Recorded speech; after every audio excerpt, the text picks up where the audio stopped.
Hello, my name is Ryan Orball, and I will be analyzing the case of John Arnett versus Saga Food Services. This information comes from Grievance Discussion Case 6, Work Requirements for Holiday Pay from John Budd, Labor Relations. Next slide. As in many different situations, it can be very difficult to decide who is in the right when it comes to an employee filing a grievance. Most of the time, the union representative, along with the managers of the company, feel that they acted in a correct manner. This is a huge part of the job of a human resources director, to find out correct information based on the information that comes from either the worker's contract or the policies and procedures of the company. Most decisions may seem black and white, but more times than none, they will turn out to be gray. This is a difficult part of the job, but by being able to solve these issues, develops the trust of employees and allows the problems to be addressed before they get out of hand. It's from CR 2013. Next slide. In this particular case, the grievance is being fought over whether John Arnett, as a current employee, should receive holiday pay. I firmly believe that John does not rate nor deserve to be paid for this holiday. During this presentation, I will explain why John Arnett does not qualify to receive the holiday pay, the circumstances in which he would receive holiday pay, and why John believed himself eligible for this pay. I have firm evidence that the collective bargaining agreement shows this employee ineligible, and proof that while John may not have been aware of the details of this policy, that he did sign the agreement and was required to abide by the terms. Next slide. John Arnett is employed as a truck driver for the company of Saga Food Services and is with the bargaining unit of Teamsters Local 444. During this analysis, a very crucial piece of information is the employee's work schedule. John Arnett is scheduled to work Tuesday through Friday. Each of those days, Mr. Arnett is scheduled to work 10 hours. During this particular week that is discussed, Labor Day falls on that Monday. On Tuesday night of this week, around 11 p.m., John called into work and told the duty clerk that he would not be coming in on Wednesday and that he would be using a personal leave day. A grievance was filed with Teamsters Local 444 because John Arnett did not receive holiday pay. If we were to jump back to Mr. Arnett's schedule, you'll see that he was not scheduled to work on Monday, which was Labor Day.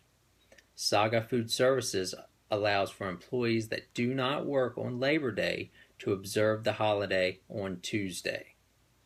Since John Arnett's next scheduled day to work was on Tuesday, he was not required to come to work, and he will get paid for that day off.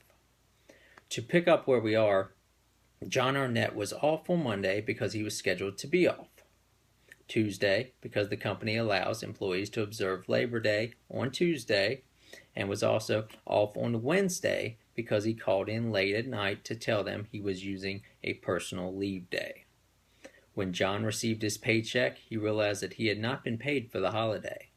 He soon after filed a grievance with his union representative. Next slide. After speaking with the union representative, we decided to pool the collective bargaining agreement to clarify the policy behind holidays and holiday pay. The policy in Article 7 is as follows.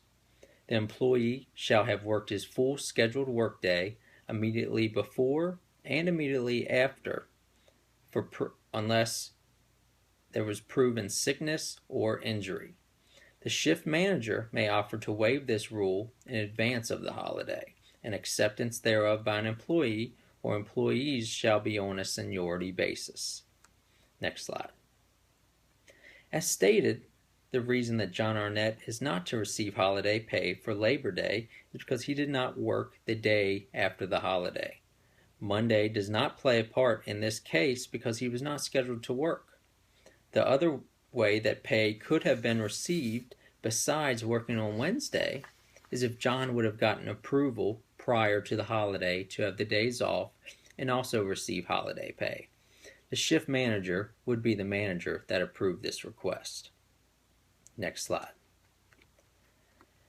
As the Director of Human Resources, it is a difficult but needed duty to retain the best employees and motivate those employees so that they are satisfied with their job and the workplace. HR 2009. While keeping these employees happy, the Human Resources Director must make sure that the employees follow the policies and procedures of the company, and especially what is written in their collective bargaining agreement. If employees are allowed to break rules and policies with just a slap on the wrist, it may keep them around a little longer, but it will demotivate the rest of the facility. Ralph Waldo Emerson once wrote that a foolish consistency is the hobgoblin of little minds. Powell from 2012 explains that this quote means nowadays is that every situation is different, and the decisions may never be the same because every situation is at least a tiny bit different. Next slide. In making a final decision in this case, the options are to either stand by the policies set forth in the collective bargaining agreement or to allow the company to waive this for the employee this one time with the understanding that no exceptions will be made in the future. As the Human Resources Director, I feel that because John Arnett has been with the company such a long time and his dedication to the company is top-notch, that we honor John's request to pay him holiday pay for the Labor Day of this year. The amount owed will be placed on his next check. Next slide.